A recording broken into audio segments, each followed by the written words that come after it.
adik-adikku, anak-anak sekolah minggu GBI Taman Permata dan Sentra Karawaci. Bersyukur kita sama Tuhan Yesus karena kita bisa sekolah minggu lagi.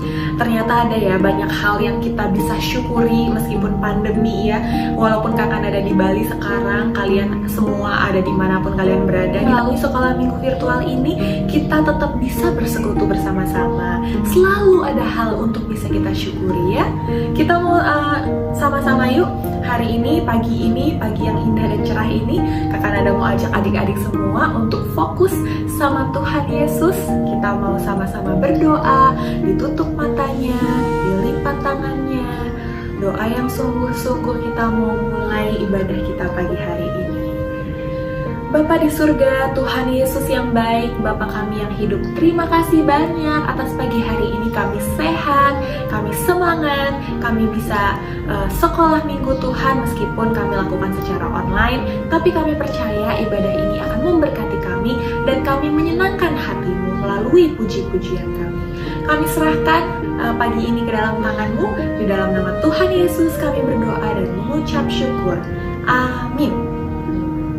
Nah, adik-adik, di tengah masa seperti ini pastinya kita perlu tempat perlindungan. Benar ya? Nah, satu-satunya tempat perlindungan yang paling bisa melindungi kita dan menjamin kita dari segala bahaya adalah nama Tuhan Yesus. Kakak Nada mau bacain satu ayat dari Amsal 18 ayat 10. Nama Tuhan adalah menara yang kuat. Kesanalah orang benar berlari dan ia menjadi selamat. Amin. Amin ya, kita punya Tuhan Yesus, menara kekuatan kita, menara pengharapan dan keselamatan kita. Kita mau sama-sama naikkan pujian, ku menang bersama Yesus Tuhan. Siap yuk.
kita akan sama-sama menyiapkan hati kita untuk mendengarkan firman Tuhan. Kita mau terus dengan gigih ya adik-adik, kita menjalani hidup ini dengan penuh semangat, tidak pernah menyerah, sebab Tuhan pasti selalu menolong kita.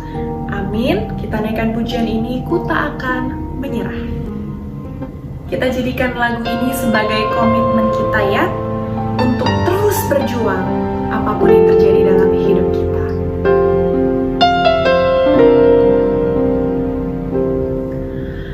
Dalam segala perkara, Tuhan punya rencana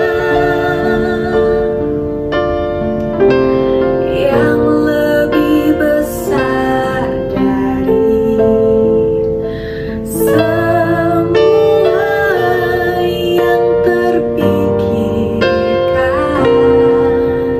Apapun yang kau perbuat, apapun yang kau perbuat, tak ada maksud jahat, sebab itu ku lakukan semua denganmu Tuhan.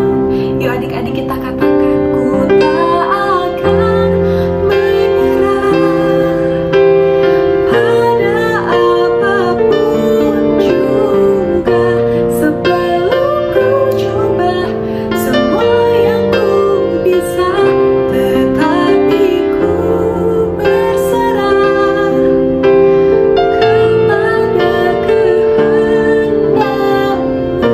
Hatiku percaya Tuhan punya rencana.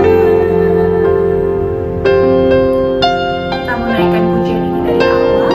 Kita katakan, dalam segala perkara, Tuhan punya rencana yang lebih besar dari semua yang terpikirkan. Apapun yang Tuhan perbuat, apapun yang kau perbuat,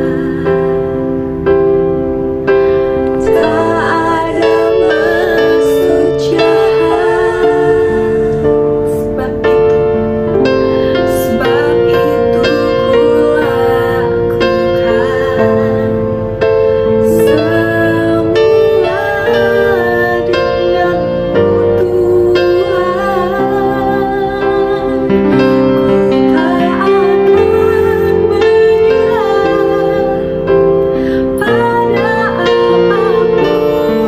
apapun juga, sebelum ku coba semua yang ku bisa, tetapi ku berserah kepada kehendak-Mu. Hatiku percaya Tuhan punya rencana.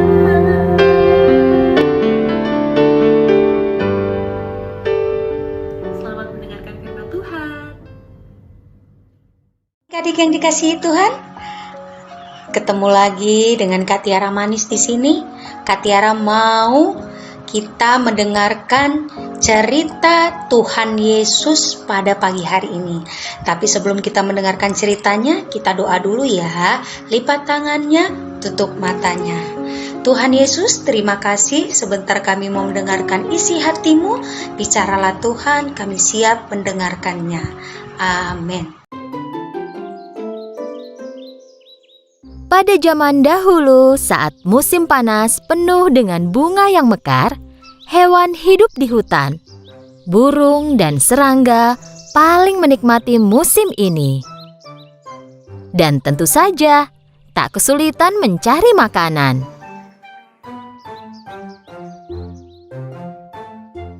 Itu hari biasa bagi belalang pemalas.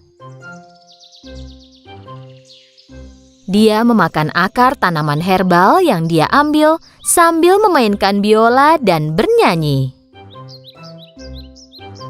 Oh, sungguh hari yang indah. Lalala, ku akan bermain dan bernyanyi dengan biolaku. Dan aku tak tahu lagi kata-kata lagunya. Tapi tak masalah. Setelah selesai menyanyi sekuatnya, dia mendengar suara berisik dan mencoba mendengarkan. Agar mengerti asal dan suara siapa itu, dia segera melompat tinggi ke cabang pohon. Dan di sana dia melihat jejak semut di kejauhan. Mereka berbaris seperti tentara. Dengan susah payah, para semut membawa biji-bijian dan buah kering yang jatuh dari pohon.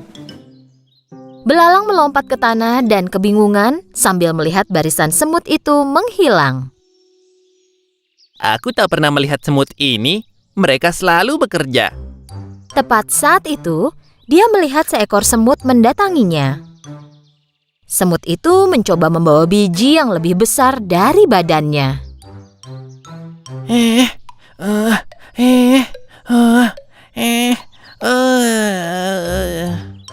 Saat akan melewati belalang, semut itu menjatuhkan biji yang dia bawa. Sebenarnya, dia perlu istirahat. Belalang menatapnya dengan mata hampa. Apa kau pindah ke suatu tempat? Bukan. Jangan bilang kalau bakal datang bencana. Apa itu alasan kau melarikan diri? Bukan. Kalau begitu boleh kutanya kau sedang apa? Kami membawa makanan ke sarang kami. Oh begitu, kalian pasti menunggu banyak tamu malam ini. Kami menyimpan makanan untuk musim dingin. Kau menyimpan makanan untuk musim dingin? Untuk apa? Dan selain itu, kenapa buru-buru? Musim dingin masih lama, bersenang-senanglah, nikmati saja musim panas ini. Jika begitu, apa saranmu untuk menghadapi musim dingin? Aku yakin kita akan bisa mencari cara bersenang-senang, jangan khawatir. Kau hanya memikirkan kesenangan saja, nanti kami makan apa? Aku akan pikirkan saat musim dingin tiba nanti. Sekarang musim panas dan ada banyak yang bisa dimakan. Semut itu sudah muak mendengar omong kosong belalang dan mencoba menggendong biji yang dibawanya. Aku harus mengejar teman-temanku. Apa kau mau bantu taruhkan biji ini di punggungku? Penyanyi dan seniman sepertiku tidak boleh membawa beban berat. Setelah mendengar jawaban belalang, semut menatap belalang dengan heran dan terus mencoba menggendong biji itu. Kurasa aku bisa membantumu sedikit. Belalang mengangkat biji yang besar itu dari tanah dan menaruhnya di punggung semut. Semut berterima kasih dan melanjutkan perjalanannya. Sungguh usaha yang sia-sia. Belalang melanjutkan berbaring di bawah pohon. Setelah makan sesuatu, dia melanjutkan bermain biola. Oh, sungguh hari yang indah. Lalala, aku akan bermain dan bernyanyi dengan biolaku. Dan aku tak tahu lagi kata-katanya. Saat itu, seekor tupai mengeluarkan kepalanya dari pohon. Cukup. Tolong hentikan. Pergi dan bernyanyilah di tempat lain. Aku mau istirahat di sini. Saat itu juga belalang berhenti bernyanyi. Dia melirik tupai, mengambil biolanya, dan pergi. Mereka tidak tahu cara menghargai seniman di hutan ini. Musim panas berlanjut, dan para semut terus membawa makanan ke sarang mereka. Sementara itu, belalang terus makan, berjalan-jalan, bermain biola, dan bernyanyi. Akhirnya musim dingin tiba. Suatu pagi, saat semut bangun, mereka melihat keluar sarang dan melihat semuanya tertutupi salju. Semua semut kecil mengkhawatirkan hewan lain yang kedinginan, membeku, dan lapar. Di samping itu, karena semua tanaman tertutup salju, belalang belum makan apapun selama berhari-hari. Dia menggigil, tenaganya hilang, dan tidak bisa bermain biola atau bernyanyi.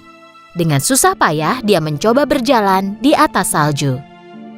Tiba-tiba dia berpikir tentang hari-hari musim panas.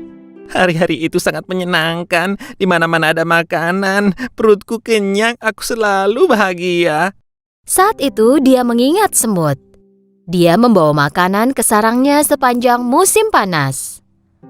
Kemudian dia menyadari kalau dia tidak suka ide ini. Dia mengejek semut selama musim panas. Dia bertanya-tanya apa semut mau membantunya. Dan sekarang cuaca terlalu dingin bagi belalang untuk berjalan. Ini bukan saatnya jaga gengsi. Aku harus menemukan sarang semut dan minta bantuannya. Dia berjalan lurus ke sarang semut. Dia berdiri di depan pintu dan berteriak. Apa ada orang di sana?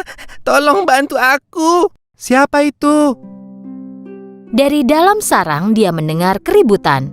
Belalang menjawab dengan sisa tenaganya.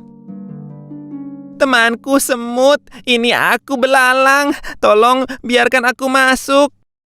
Setelah mendengar keributan itu, Ratu Semut mendekati semut kecil. Ada apa? Siapa yang butuh bantuan?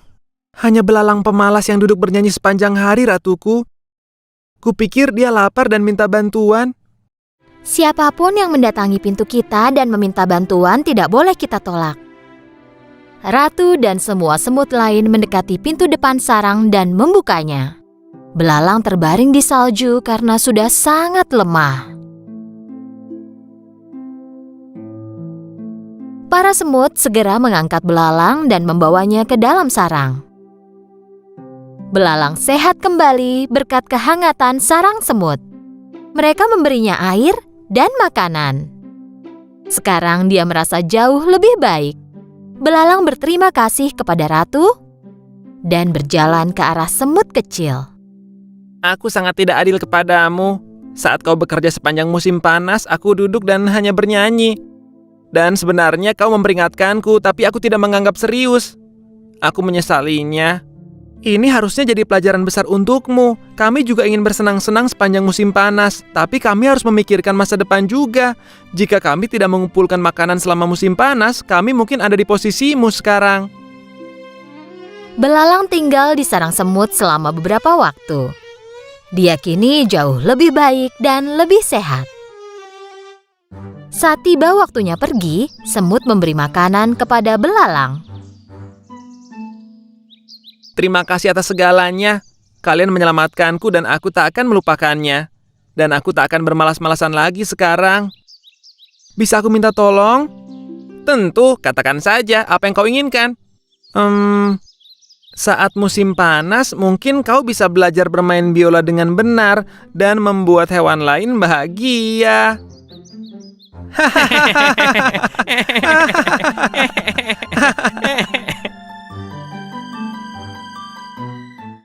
Nah, adik-adik sudah melihat kan cerita tadi? Cerita tentang semut dan belalang. Apa sih Kak makna dari cerita itu? Kenapa kita harus menonton semut dan belalang? Nah, di dalam cerita ini kita akan belajar dua hal dari si semut ini. Apa yang harus kita pelajari Kak Tiara?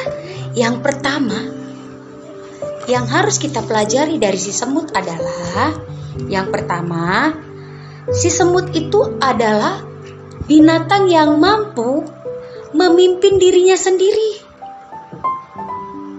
Semut tanpa perlu diatur, dia bisa mengatur dan diarahkan dengan sendirinya. Dan yang kedua, si semut itu adalah binatang pekerja keras yang senantiasa bekerja. Sebab di dalam Alkitab juga dikatakan bahwa semut bekerja pada musim panas, ia menyediakan roti, dan pada musim panen ia mengumpulkan makanan. Hal ini menunjukkan apa? Menunjukkan ketekunan semut-semut itu. Dia tidak peduli mau panas, mau dingin, musim hujan, musim apapun, dia tetap mengumpulkan makanan. Karena dia tahu ketika nanti masa kelaparan, dia sudah punya makanan. Beda dengan si belalang tadi. Nah, untuk adik-adik, Alkitab juga mengajarkan seperti itu kepada kita.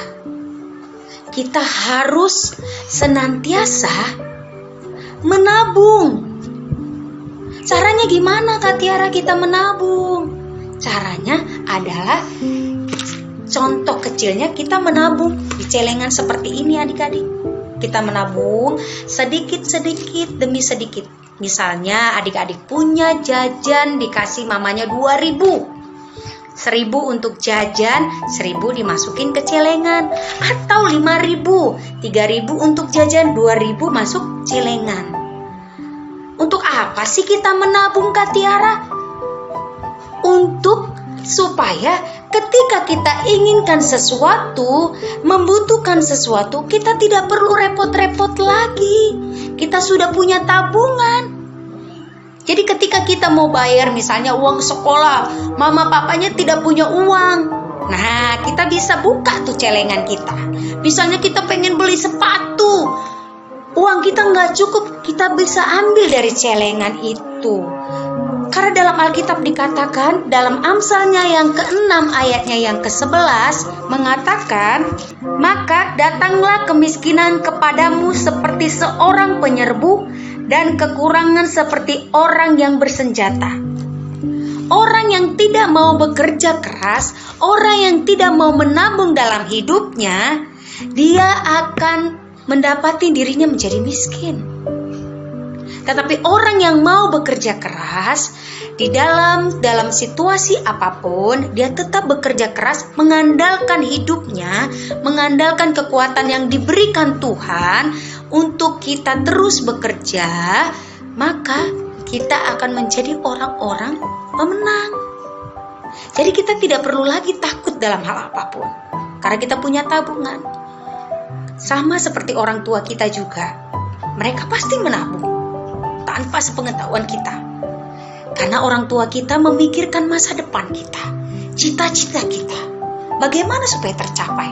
Maka orang tua kita juga menabung untuk kita. Makanya adik-adik, Kak Tiara mau kita sama-sama belajar, yuk kita menabung. Caranya gimana? Seperti tadi yang Kak Tiara bilang, kita harus menabung di celengan. Ya, adik-adik yang baik, jadi jangan pernah takut, jangan pernah ragu. Yuk kita sama-sama belajar untuk menabung. Supaya apa? Supaya kita nanti tidak akan kesusahan, supaya tidak akan kerepotan. Kalau kita punya tabungan kan luar biasa. Jadi apapun yang kita butuhkan pasti ada jalannya. Karena tidak baik kalau kita menghabiskan semua uang kita untuk hal-hal yang tidak penting. Ya kan, apalagi pada masa-masa saat ini adik-adik, di mana orang-orang pada tidak bekerja orang tuanya. Tetapi selagi kita masih dikasih kesempatan, yuk kita berlomba-lomba menyimpan sebagian harta kekayaan kita untuk masa depan kita. Oke adik-adik? Nah, untuk kreativitasnya nanti, Kak Tiara mau adik-adik mempunyai celengan sendiri-sendiri ya. Nanti minta tolong mama papanya untuk memoto diri adik-adik dengan celengannya. Ya, minta tolong ma pa, beliin celengan dong gitu. Mau ngapain? Ya, saya mau belajar nabung. Oke. Jadi kreativitas kita untuk minggu depan adalah adik-adik membeli celengan, terus adik-adik berfoto dengan celengannya. Ya, sehingga Kak Tiara bisa lihat nih, adik-adik sudah punya tabungan. Jadi kita mulai belajar dari sekarang ya sayang. Adik-adik yang pintar, adik-adik yang hebat. Oke, demikianlah kebenaran firman Tuhan hari ini. Mari lipat tangannya, tutup matanya, kita berdoa. Tuhan Yesus, terima kasih. Ajari kami Tuhan untuk menjadi anak-anak yang bisa menguasai hidup kami. Dan kami mau belajar menabung untuk kami boleh mencapai cita-cita kami. Kami boleh belajar menabung sejak kami masih kanak-kanak, sehingga ketika kami dewasa akan terus menabung untuk masa depan kami. Terpujilah namamu Yesus Kristus. Haleluya. Amin.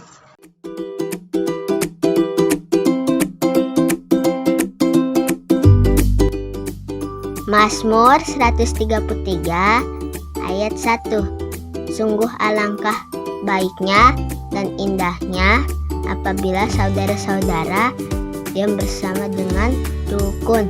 Mazmur 133 ayat 1. Tuhan Yesus memberkati. Mazmur 133 ayat 1. Nyanyian Jara Daud.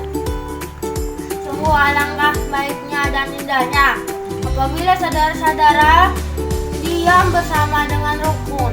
Cado! Mazmur 133 ayat 1. Sungguh alangkah baiknya dan indahnya apabila saudara-saudara diam bersama dan hidup rukun. Mazmur 133 ayat 1. Nyanyian Ziarah Daud. Sungguh alangkah baiknya dan indahnya apabila saudara-saudara diam bersama dengan rukun. Mazmur 133 ayat 1. 133 ayat 1. Nyanyian Ziarah Daud. Sungguh alangkah baiknya dan indahnya apabila saudara-saudara diam dengan rukun. Terima kasih kakak-kakak dan teman-teman. God bless you. Mazmur 133 ayat 1. Sungguh alangkah baiknya dan indahnya apabila saudara-saudara diam bersama dengan rukun. Mazmur 133 ayat 1. Tuhan Yesus memberkati. Mazmur 113 ayat 1. Sungguh alangkah baik dan indahnya apabila saudara-saudara duduk diam dengan rukun. Mazmur 113 ayat 1. Terima kasih. Mazmur 133 ayat 1. Sungguh alangkah baiknya dan indahnya apabila saudara-saudara diam bersama dengan rukun. Mazmur 133 ayat 1. Sungguh alangkah baiknya dan indahnya apabila saudara-saudara diam bersama dengan rukun.